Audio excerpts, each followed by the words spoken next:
আহা, আউলানো অস্ট্রেলিয়াকে দেখতে কি যে ভালো লাগছে বাংলাদেশের বিপক্ষে।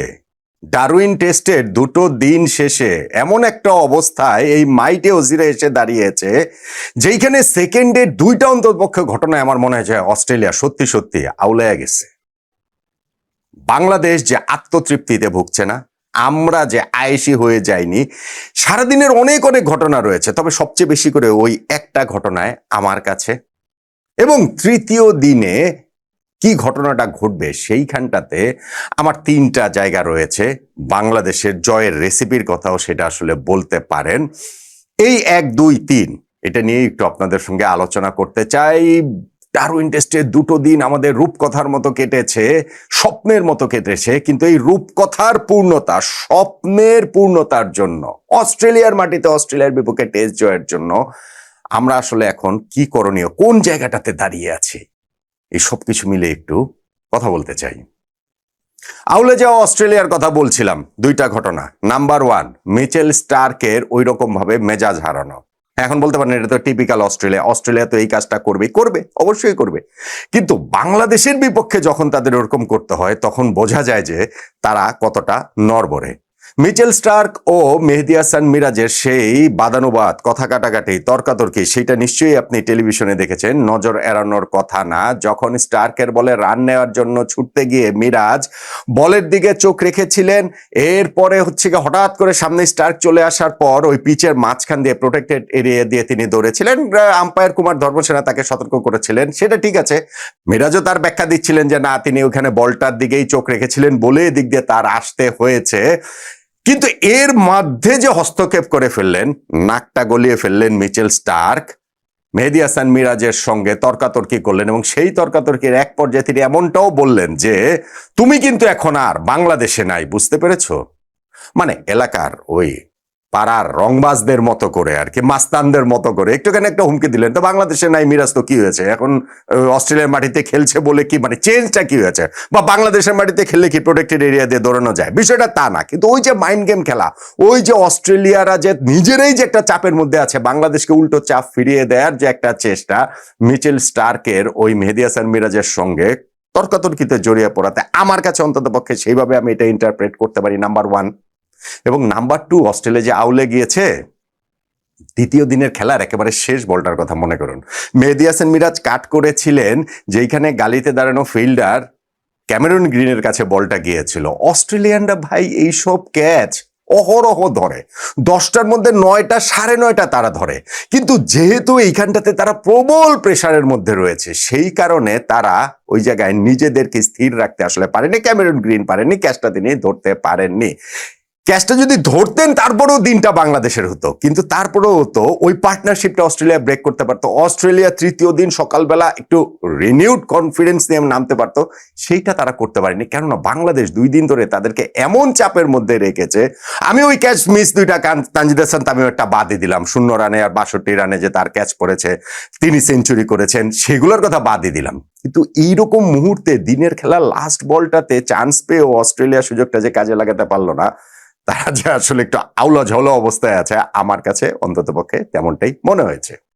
আর বাংলাদেশের কথা বলছিলাম যে না, আমরা একেবারে লক্ষ্যে অবিচল, বাংলাদেশ গিয়ে কোনো রকম আত্মতৃপ্তিতে ভুগছে না, আমাদের কোনো তৃপ্তির ঢেকুর আমরা তুলছি না। বাংলাদেশের একটা আশঙ্কার জায়গা ছিল যে আমরা বোলিং ভালো করেছি, আমরা ব্যাটিংটা কেমন করব। আচ্ছা, সেটাও না হয় প্রথম দিন ভালোই করলাম, প্রথম দিন ভালো করেছি, দ্বিতীয় দিন আমরা কেমন করব? সেই দ্বিতীয় দিনেও আমরা দেখেন প্রথম 2টা সেশন কি অসাধারণভাবে কাটালাম, একটা 2টা মাত্র উইকেট দিলাম। ইনফ্যাক্ট অস্ট্রেলিয়াকে তো আরো চেপে ধরার সুযোগটা ছিল, কিন্তু অস্ট্রেলিয়া সেকেন্ড নিউ বলে 3টা উইকেট নিয়ে যেভাবে কামব্যাক করেছে, আমি বলবো যে বাংলাদেশ যে এখনো স্টেডি রয়েছে তার প্রমাণ হচ্ছে এরপরে অবিচ্ছিন্ন সপ্তম উইকেট জুটিতে মেহেদী হাসান মিরাজ এবং হাসান মাহমুদের ওই পার্টনারশিপ। ভাই, নতুন বলে 6 ওভারের মধ্যে আমরা 3 উইকেট হারিয়ে ফেলেছি। নাজমুল হোসেন শান্ত, লিটন দাস, মুশফিকুর রহিম, আমাদের ব্যাটিং এর 3 স্তম্ভ, 3 মেরুদণ্ড, আমাদের টেইল ওপেন হয়ে গিয়েছে। মেহেদী হাসান মিরাজের সঙ্গে তখন এসে হাসান মাহমুদ জয়েন করেছেন। হাসান মাহমুদ তার ব্যাটসম্যান না, অলরাউন্ডার না, মিনি অলরাউন্ডারও না, কিন্তু মাটি কামড়ে পড়ে থেকে, ক্রিজ আঁকড়ে পড়ে থেকে কি লড়াইটাই না এই পার্টনারশিপ করলো। ওই রকম পরিস্থিতিতে প্রায় 25 ওভার তারা কাটিয়ে দিয়েছে, 24.3 ওভার টু বি প্রিসাইজ। 147 বল খেলে এই পার্টনারশিপ 43টা মহামূল্যবান রান যোগ করেছে এবং সেইখানটাতে মেহেদী হাসান মিরাজ ঠিক আছে ভাই, প্রস্তুতি ম্যাচেও তিনি সেঞ্চুরি করেছেন, আমাদের টেস্ট চ্যাম্পিয়নশিপের লাস্ট সাইকেলে বাংলাদেশের হাইয়েস্ট স্কোরার তিনি ছিলেন। অতএব তার ব্যাটিং সামর্থ্যের উপর আমরা ভরসা রাখতে পারি। হাসান মাহমুদ এই টেস্টে যিনি 6 উইকেট নিয়েছিলেন তার সর্বোচ্চটা তো তিনি করে ফেলেছেন, না করেন নাই, কেননা তিনি জানেন যে এইখানটাতে ব্যাট হাতেও কন্ট্রিবিউট করাটা কতটা গুরুত্বপূর্ণ, যেই কারণে 76টা বল তিনি এইখানটাতে কাটিয়ে দিয়েছেন, 13টা রান তিনি করেছেন, 43 রানের জুটি তিনি মিরাজের সঙ্গে করেছেন। ফলে এই যে ওইরকম পরিস্থিতিতে আমরা এরকম একটা পার্টনারশিপ গড়তে পেরেছি, এইটাকেই আমার কাছে মনে হয় যে না, বাংলাদেশ এখনো জানে জয়ের বন্দর এখনো কিছুটা আসলে দূরে রয়েছে। আমরা যে আত্মতৃপ্তি ঢেকুর তুলছি না, আমার কাছে এই পার্টনারশিপ সেটার একটা স্টেটমেন্ট মনে হয়। এখন বাংলাদেশ আত্মতৃপ্তি ঢেকুর তুলছে না, একটা কারণ আমি এটা বললাম, অস্ট্রেলিয়া আউলে গেছে, 2টা কারণ আমি এটা বললাম। এখন 3 নাম্বার যেটা, 3টা বিষয় থার্ড ডেতে ঘটবে, আমি বলছি যে সেইটাকে যদি ঠিকঠাক আমরা সামাল দিতে পারি তাহলে ইতিহাস রূপকথা সবকিছুই হয়ে যাবে। সেইটা কি? নাম্বার 1, আমাদের এই লিডটাকে মোটামুটি 200 রানে নিয়ে যেতে হবে ভাই। 153 লিড হয়েছে, হ্যাঁ প্রথম দিন শেষে বলেছি যে 150 রানের লিড হলেই খুশি, কিন্তু ওই যে ঠিক আছে হয়েছে তো 150 রান, কিন্তু এখন আরো তো 4 উইকেট আমাদের হাতে আছে। আমাদের পার্টনারশিপটাতে তো এরকম একটা বিরাট 43 রান আমরা অ্যাড করে ফেলেছি, তাহলে আর 50টা রান কেন হবে না? এইটা যদি আমরা করতে পারি তাহলে অস্ট্রেলিয়ানদের মনোবলে আবারও একটা বড় ধরনের আঘাত করা যাবে। থার্ড ডে মর্নিং সেশনটা কাটিয়ে দেওয়াটা তাই হচ্ছে গিয়ে খুব গুরুত্বপূর্ণ আমি মনে করি, যে আমরা প্রতিটা দিন, প্রতিটা সেশন, প্রতিদিনই প্রথম সেশন, প্রতিদিনই প্রথম ঘন্টা, এগুলো সবই গুরুত্বপূর্ণ টেস্ট ম্যাচে থাকেই, কিন্তু এখন আমরা খুব কাছাকাছি, এখন আমরা সেই জয়ের বন্দরটা দেখতে পাচ্ছি। ফলে এইখানটাতে লিডটা 200 রানে নিয়ে যাওয়াটা আমি মনে করি যে খুব খুব গুরুত্বপূর্ণ। মিরাজ তো আছেনি, হাসান মাহমুদ আছেনি, এরপরে আমাদের তাইজুল আসবেন, তাসকিন আসবেন, তাদের কাছ থেকেও আসলে ওই প্রত্যাশার জায়গাটা থাকবে যে লিডটাকে যেন 200 ক্রস করে ফেলা যায়। Number 2, discipline bowling. দেখেন এই টেস্টে এখন পর্যন্ত উইকেট কিন্তু ভালো, শুরুতে উইকেট কিন্তু অনেক বেশি কঠিন ছিল, কিন্তু এরপরে কিন্তু কঠিন ছিল বলতে হচ্ছে কি, আমি আগেও একটা ভিডিওতে বেশ কয়েকটা আলোচনাতে বলেছি, অস্ট্রেলিয়ানরা বাংলাদেশকে আসলে হেলাফেলাই করেছে, যেই কারণে এই রকম হচ্ছে গিয়ে ঘাস রয়েছে, উইকেটে মুভমেন্ট রয়েছে, সেই উইকেটে তারা টস জিতে আগে বোলিং করেনি, বা বরং ভেবেছে দূর বাংলাদেশের বোলিং আর কি, এইটাকে পিটিয়ে টিটিয়ে আমরা 400-500 রান করে ফেলতে পারবো, সেই কারণে তারা আগে ব্যাটিং নিয়েছে। ফলে ওই জায়গাটাতে বাংলাদেশকে তারা হেলাফেলা করেছে। তো উইকেট কিন্তু এখন এই মুহূর্তে বেশ ভালো অবস্থাতে রয়েছে, এবং আমার কাছে মনে হয় যে থার্ড ডেতে উইকেটটা সবচেয়ে ভালো অবস্থায় থাকবে ব্যাটিং এর জন্য এখন পর্যন্ত যা দেখা যাচ্ছে। ফলে বাংলাদেশের ওই ডিসিপ্লিন বোলিংটা খুবই খুবই গুরুত্বপূর্ণ, স্পেশালি হচ্ছে কি আমাদের পেসারদের কাছ থেকে। এখন পেসাররাই তো আমাদের প্রথম ইনিংসে 10টা উইকেটে নিয়েছেন, হাসান মাহমুদ 6 উইকেট নিয়েছেন, 2টো করে তাসকিন এবং ইবাদত উইকেট নিয়েছেন। ফলে তাদের কাছ থেকে সেই ডিসিপ্লিন বোলিংটা আমাদের খুবই প্রয়োজন, এবং অস্ট্রেলিয়ার এই দলটায় ব্যাটসম্যানরা তারা এই সিজনের শুরুটা যেহেতু হচ্ছে, রাস্টিনেস তাদের মধ্যে রয়েছে, এক ধরনের জড়তা রয়েছে, এবং সেই সুযোগটা, এবং অনেকেই আসলে তাদের ক্যারিয়ার বাঁচানোর জন্য খেলছেন, সেই সুযোগটা কাজে লাগানোর জন্য পিচের হেল্প না পেলেও সেই ডিসিপ্লিন বোলিং এর মাধ্যমে আমাদেরকে ওই কাজটা করতে হবে। এবং নাম্বার 2 আমি যেটা মনে করি সেটা হচ্ছে, নাম্বার 3 ইনফ্যাক্ট যেটা আমি মনে করি সেটা আমাদের স্পিনার মেহেদী হাসান মিরাজ এবং তাইজুল ইসলামের রোল রয়েছে, এই টেস্টে রোল অবশ্যই রয়েছে। তৃতীয় দিন সেকেন্ড হাফ থেকে শুরু করে আমি মনে করি যে সেই রোলটা অনেক বেশি প্রমিনেন্ট হয়ে উঠবে। অস্ট্রেলিয়ার এই দল, এই ব্যাটিং লাইন আপের বিপক্ষে যদি এই মিরাজ এবং তাইজুল তারা জ্বলে উঠতে পারেন তাহলে কিন্তু বাংলাদেশের জন্য সেই জয়টা সম্ভব। অস্ট্রেলিয়া এই দলটা যে খেলছে সেইটা 98 বছরের মধ্যে সবচেয়ে বুড়ো অস্ট্রেলিয়ার দল, সেই 1928 সালের পর সবচেয়ে বেশি বয়সী ক্রিকেটারদের নিয়ে এই অস্ট্রেলিয়ার 11 সাজানো হয়েছে, যেইখানটাতে ক্যামেরন গ্রিনের বয়সী কেবলমাত্র 27 বছর, বাকি সবার বয়স 30+, এবং তাদের অনেকে আমি বলছিলাম ক্যারিয়ার বাঁচানোর জন্য লড়ছেন। ধরেন জ্যাক ওয়েদারেল, তিনি যদি এইখানটাতেও ব্যর্থ হন, ক্যারিয়ার সামনে এগোবে না। ধরেন মার্নাস লাবুসেন, অনেক দিন ধরেই তো তার পেছনে ইনভেস্ট হচ্ছে, ক্যারিয়ার এগোবে না।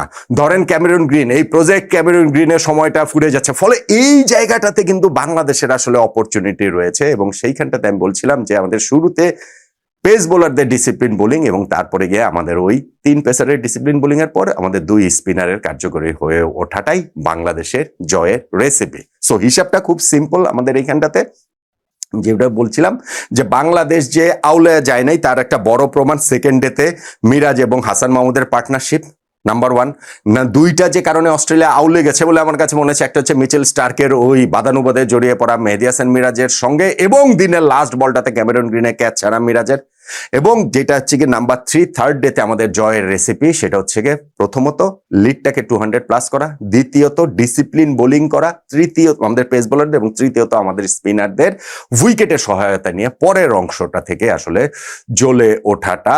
তাদের ওই জায়গাটাতে যদি করতে পারে অস্ট্রেলিয়ার এই বুড়ো অস্ট্রেলিয়াকে, তাহলে হচ্ছে গিয়ে বাংলাদেশ আসলে হারাতে পারবে। দেখেন এটা নিয়ে অনেক আলোচনা হচ্ছে, অনেক সমালোচনার জায়গা হচ্ছে।